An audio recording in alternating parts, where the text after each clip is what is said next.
Okay, ఇంతకీ ఈ alligator గారు తన పేరుకు తగ్గట్టుగా ఇంకొక వేట జంతువుతో షేర్ చేసుకుంటోందని చెప్పడానికి ఆధారం ఏమన్నా ఉందా? మనం దీనిపై అడుగేస్తే ఇది అలిగేటర్లాగా ప్రవర్తిస్తుంది. ఇది పైకి లేచి నడవగలదు. యా, ఇంతకీ అమెరికన్ అలిగేటర్ గా చాలా మంది పొరబడుతూ ఉన్న నిందిత జంతువు ఇదేనా?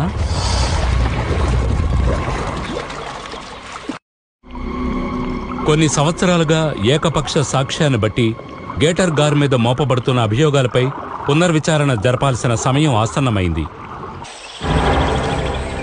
చాలా సంఘటనల్లో గార్ని చట్టబద్ధమైన దోషిగా పరిగణించే అభియోగాలు చాలానే ఉండవచ్చు. అవి నివసిస్తున్న నదుల్లోనూ సరస్సుల్లోనూ చాలా అమెరికన్ అలిగేటర్స్ కూడా నివసిస్తున్నాయి.